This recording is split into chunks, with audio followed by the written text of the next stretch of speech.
You guys want to talk about some Game of Thrones? You want to go Oh, like snap. spoiler We should. heavy on some?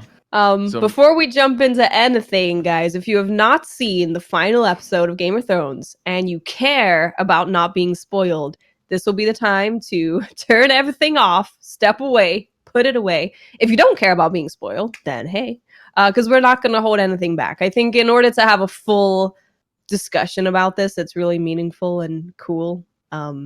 We kind of need to get into The series done. Yeah, I gotta right? say, guys, I haven't seen a love scene like the one between Tyrion and that dragon in my entire life. It was The CGI. it really tastefully done too. Tastefully done.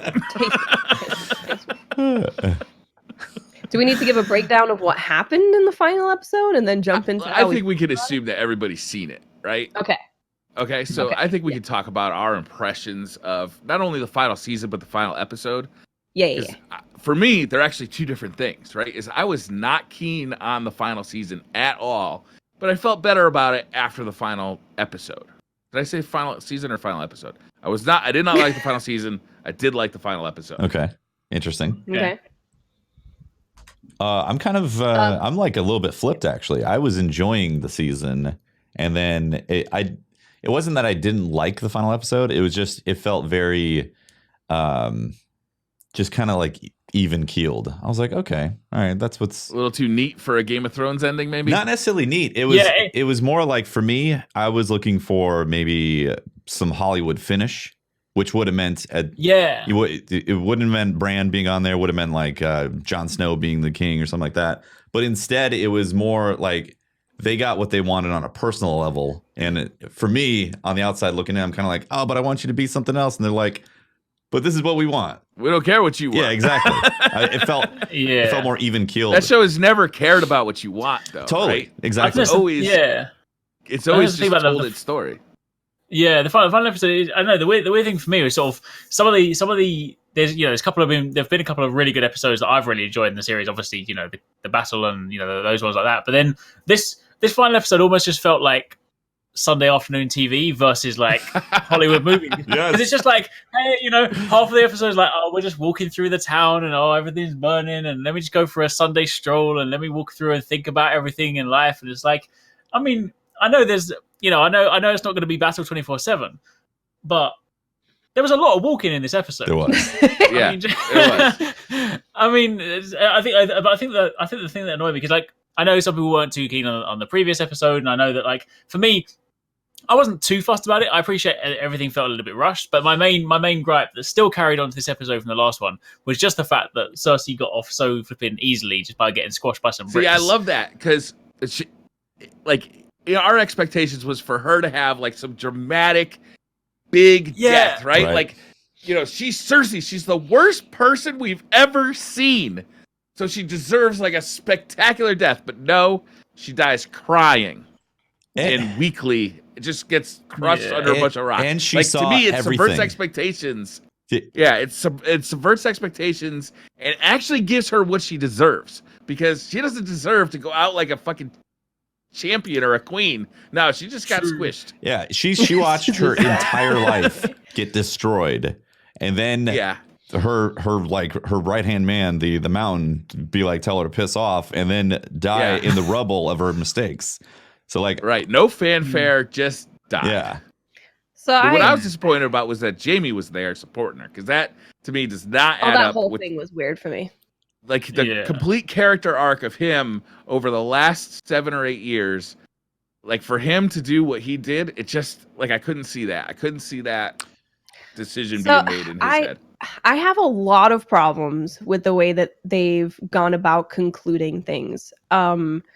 But to focus on the final episode and what kind of happened to Daenerys' arc specifically, Emilia Clarke did an interview in The New Yorker talking all about how she thought about the final season, what did she want more of. So I just wanted to read what she personally said, what she wanted more of, because I think that kind of nails it for me, and I can kind of explain why that is.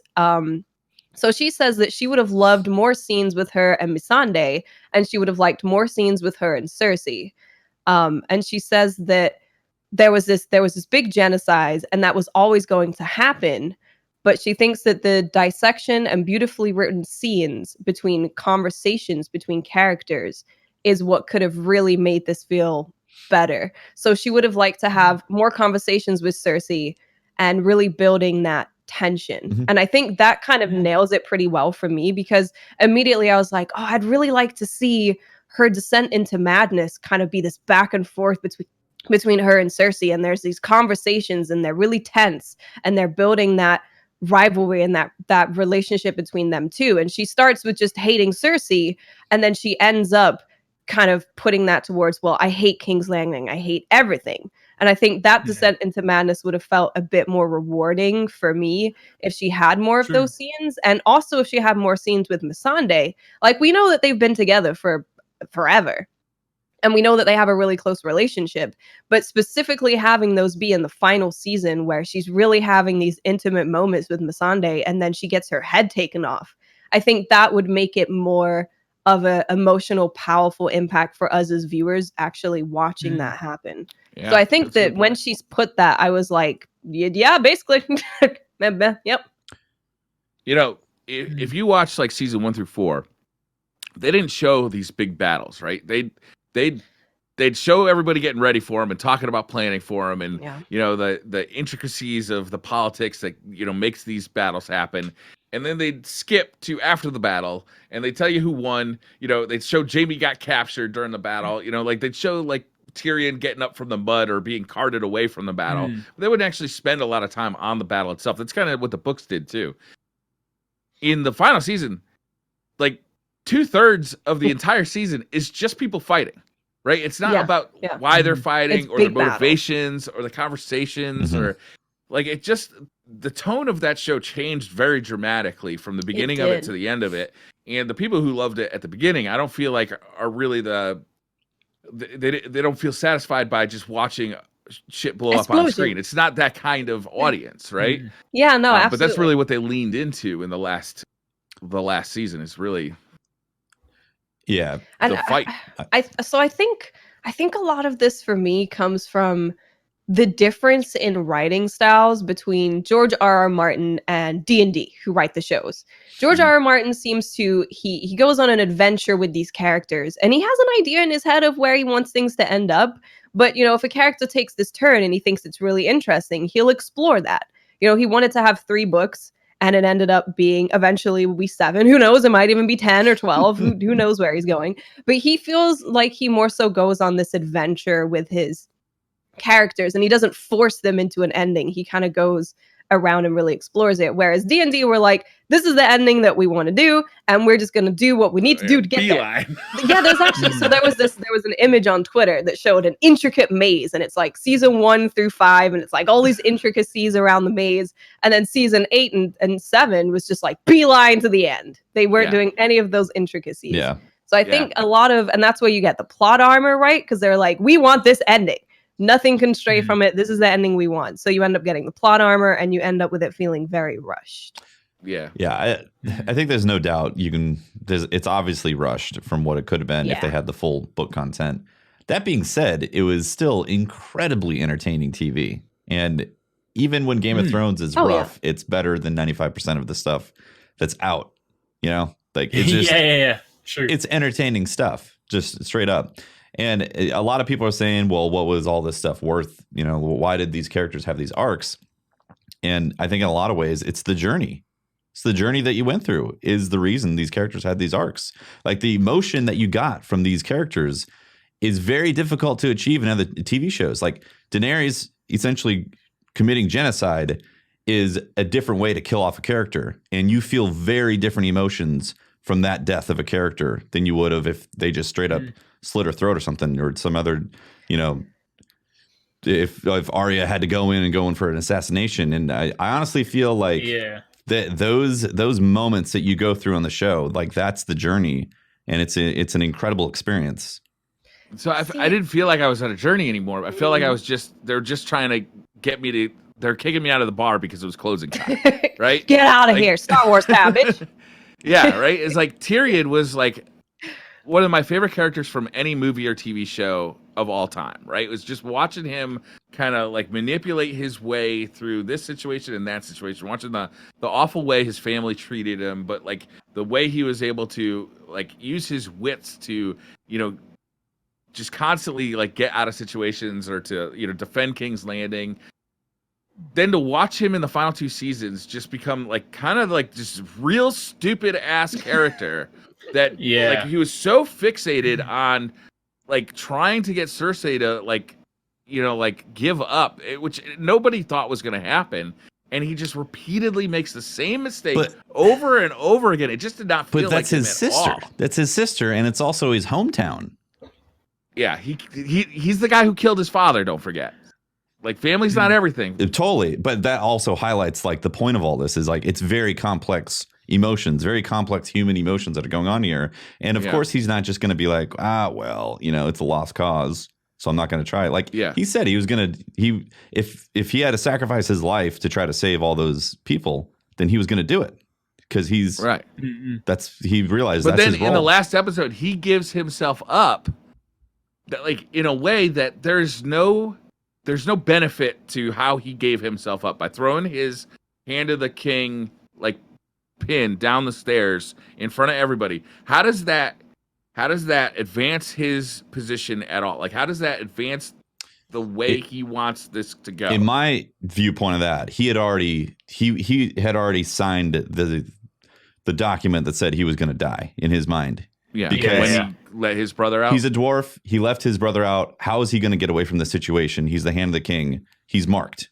So instead of like trying to run from the fact that he's clearly going to die, he decided to make a statement by like, this is clearly wrong. The Hand of the King is making a statement to all of the soldiers that this is wrong. I feel like the Tyrion of season 3 is trying to like maneuver this guy and make a deal with that guy. And, you know, I'll pay off this person so that he, you know, he fights for me. He fights Grey Worm for me, or like, you know, something is like Tyrion is the schemer. He's like the manipulator. He's the smartest guy in the room, in every room. But he got out manipulated. Did he? And also like towards the end, the I guess writing kind just suck. I mean, maybe, but I think also towards the end, he's kind of like, you know, he'd lost everything, right? He's like, you know, the city was in ruins, like everything that he'd been, ultimately, like the reason he'd been sort of strategizing up until that point was to kind of get them to that point, and then they were there, and he's like, well, what else can I really do, right? So maybe, I mean, you know, partly from a writing point of view, it tied up a loose end, but also from him, you could kind of probably say that he was just like, well, this is not much, I'm not going to get through to her, so like, I'm done. Yeah. I think the most disappointing thing for me, because I didn't hate how it ended, but the most disappointing thing for me was how I completely lost all emotion towards Daenerys, who I actually really cared about. But because of that build up in season 8 specifically, and you know, I honestly think the show probably needed more seasons than we even can imagine, because there's been 60 episodes, and then they had 13 to tie it up, which is very, very hard to try and do that. But I just ended up not really caring. I didn't have that, oh, she died, oh my god, I can't believe. I was just like, oh, well, yeah, of course. I didn't have that emotional attachment anymore. I didn't feel the devastation. And I think it's because of just the build up to it was, you know, yes, it was foreshadowed, and yes, she's done questionable things before, but the actual descent into madness was, I think, could have been done beautifully. And I think we've missed out on some real beautiful storytelling by that being rushed. Like if you read about the Mad King's descent into madness in the book, it's a crazy story, and it's a very prolonged story, and you really feel that torment inside of that character. And I would have loved to really see the torment in her, and I would have even liked to maybe see her rule for a little bit longer than what seemed to be 5 minutes. Before she I almost killed. wish that they had killed her in the last episode so they could just deal with like the aftermath in this episode, because you knew that she was going to die in this episode, right? Like everybody, when she had no remorse, like, you just knew. You knew. Yeah. Well, this is the thing. I wanted to see more of her explanation to us as the audience of how she managed to go from I free innocent people to I burn innocent people, and I wanted to see how that perspective changed. And we had like a conversation with John that kind of put that was the only thing that we had to really put that in perspective of us understanding her new mindset. But I would have loved to have seen that kind of play out a little bit further. So I would agree with that. I agree. Definitely having more scenes, more obviously storytelling to flesh out those pathways. I still felt extremely emotional when both she became essentially the Mad Queen and then also John killing her, because like for me, I was like, damn, that is, I'm emotionally depleted. Like that like I felt that stuff and I was connected to it. I didn't have a disconnect from her going down that path and it not meaning anything to me. To me, it was like, wow, this happened. She confided to him and said that the world needed to be changed still, even after she burnt King's Landing. And he was like, oh my God, I can't believe I have to do this. But, but he still had love for her. And in like the whole duties killing love type of thing that was going on. And I for me, that was extremely emotional. And I thought that conversation with Tyrion and Jon Snow, like in the jail cell, I thought was some of the best acting I've ever seen by the acting has Peter been Dinklage. absolutely phenomenal. It was stunning. Yeah, like the whole episode was really well acted. I will say to put even, I guess, more perspective on. So Emilia Clarke, during that interview with the New Yorker, she said that during her final moments, she wanted the audience to think of her as having like this childish kind of love and this childish kind of viewpoint and see her in this childish way. And I think the way that they tried to do that, right, was that she was like, when I was young, I thought this chair would be this crazy thing because it's made of 1,000 swords. And she's talking about being a child. And then when she's talking to John, you can see this pure kind of love coming from her. Mm-hmm. So I thought that was really interesting reading that, her perspective of how she wanted to leave that character and how she wanted to portray that and how she wanted us to all think of Dany in the end as this like childish, pure love for John. And yeah. What did you guys think about Bran winning the Game of Thrones? Like he becomes king and I felt like it was out of nowhere. He's just always annoyed me. He's just like, he just sits in the corner and just doesn't say stuff. And he's just like, for him to like, I don't know. I was kind of hoping, especially given that Sam was there at the end. It's kind of the predictable ending, but I was kind of hoping that he would have then revealed to them the truth. He would have kind of brought out the scriptures and kind of explained that, he is the true king. And then suddenly like Grey Worm would have been like, suddenly I realized I've made a mistake kind of thing. So yeah, for him, I know if anything, I thought maybe instead it might have been Sansa instead. So he's a bit of a He seems like, does it seem like he could be a little bit evil? Because he knew that all of this was going to happen. Mm-hmm. And he's been like, just having everything unfold like, yeah, I'm going to be the king. So, I mean, it's like, he knew all of this was going to happen. He knew how it was going to play out. And I understand that probably as his position, he can't be like, guys, the whole place is going to be burnt down. We must stop it. Because I'm sure he's supposed to let history unfold. But he always has this kind of weird... king? To just let shit happen? Well, this is the thing. What is he actually going to do as king? I'm pretty sure it's going to be his council who are actually ruling, and then he's just kind of there, partying with the crows and the wolves. Yeah, doing raven journeys. He's trying to find Drogon, right? He's like, let me see if I can find out where the dragon has gone. Why? Yeah. Why? Right? So he can control it. Why? Yeah, I think him being king was probably the biggest thing in that episode that made me kind of go, all right, like it didn't kill it for me, but it didn't make me go or anything like that. It was like it didn't kill it for me either, but it was kind of out of left field a little bit. The best part for me was Sansa basically being like, he can't get it up, guys, so wheel's broken. Because he ain't making no babies. Yeah, I liked Sansa in this episode. Like Sansa's journey's been a long one and a tumultuous one. I liked her in this episode. Like her getting crowned king of or queen of the North, I thought was really good. I like that quite a bit. Yeah, I like Arya going on her adventure. I think. I want that to be a new series. I would love that to be, honestly, because who knows what's out there? You can write whatever you want out there because it's territory that hasn't been stepped on yet, discovered. Yeah, I was really disturbed when they made her have a nude scene in like the third episode or second episode. I As far as I'm concerned, she's still a 12-year-old girl. She looks like she does look like a child, even though she's too soon. You watch her grow up, and it's very awkward. Yeah. It's like, yeah. It was really weird. I thought also it's great how they basically started with the Starks and those storylines, and essentially gave us an ending for the Starks that were still alive.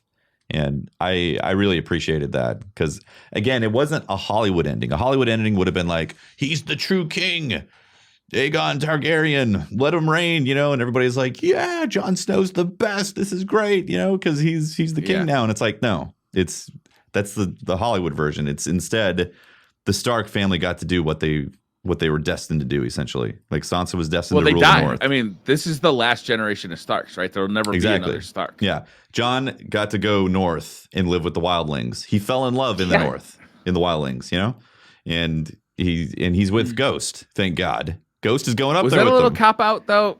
Like, I don't feel like Grey Worm lets that guy go. Like, he kills Jon Snow. That whole thing was a bit... So the pacing of that was a bit weird, because it was like, they immediately cut to King's Landing, and then they immediately cut to, like, there's a prisoner, and now it's been weeks later, and now we're having this talk, and then he's a prisoner, but he's still going to give this giant speech about how we're going to change the world, and I'm totally going to let that happen, even though I hate him and he should be dead. Yeah. So that felt very jarring, and I think that was a really good example of how they had to compress things. Yeah, totally. Because that felt super compressed. You needed like 30 minutes of scenes. The speech was really well done by Peter Dinklage, but you're right. Yeah. Grey Worm's like, shut up. Okay, never mind. Just go at it. Grey Worm goes from murdering anybody he sees because he's so fucking furious, right, to not killing Jon Snow after he kills Daenerys. Like, I don't see it. I see Grey Worm killing him on the spot. Yeah, definitely. Yeah, that transition, we just they left it into thin air because they didn't know. They didn't know how would Jon Snow leave that tower where he killed Daenerys. Yeah. Just don't put it in. They're like, fast forward. They put him in jail. He has to pay for his sins. I feel like I'm being kind of negative, but I really did actually like this episode. Like, I thought it was really good. But I gotta say, the most cringy thing I've ever seen in this entire show was Sam's democracy speech. I'm like, are you kidding me right now? Like, I like how they shut it down by just laughing at him, but it was just so out of left. Like, it's just so out of place in that. So that's kind of his character, though, yeah. And now the Unsullied and all those dudes have gone. They've left. They've gone somewhere else. Yeah. On a boat. And the Dothraki are just roaming around King's Landing. They're just on a horse. Yeah. So they went to Missandei's home island, right? Which is covered in poisonous butterflies, according to the book. And if you didn't grow up on that island, if you go there, the butterflies poison you and you die. So basically, they're all going to die. Game of Thrones. Fair enough. Yeah, the Jon thing was a little like, okay, he's being sent to the wall. And some people are like, well, why did he have to leave when Grey Worm's gone, right? They're gone. How would they know? Maybe, I don't know, maybe word gets back to them and they come and invade and you just don't want to deal with that. But if the North is a truly independent place, could he not have just gone back to the North? Or would that be, maybe will be a battle and we don't want to deal with that? I don't know. Like, if he's so honorable, like, that's his character to be so honorable that if he makes that decision, like, he's gonna keep it. Yeah, his word is his word. Yeah. I'm hoping he doesn't. Technically, he didn't keep it the first time. I'm hoping he doesn't stay on the wall, and he does. When we saw them heading further into the Wildlings territory, that he just goes and just stays there. Yeah, he doesn't come back to the wall. That's the impression I got. Again, he fell in love in the North. He became like the leader of the free people up there. Or the wildlings. So, yeah. I will say that I think the best character in all of this was Drogon. Like, he is what made me feel emotion about Daenerys dying because he nudged her, and that was very sad. Yeah, that was sad. So there's been a lot of talk about why he burned the Iron Throne, and dragons are said to be. Yeah, dragons are said to be really intelligent. Even in the show, it's been said that they're more intelligent than humans. And then in the books, they kind of like share. They even said this in the show that they share a kind of soul with their riding partner, not just all Targaryens, but their riding partner. So it's been said that Drogon knew that the person or the thing that truly killed his mother was the throne. It was that hunger for power. Interesting. And he was the one that truly broke the wheel by destroying the throne. And he continued to do what his mother set out to do. And then he left. That's poetic. I don't see why he didn't kill Jon Snow.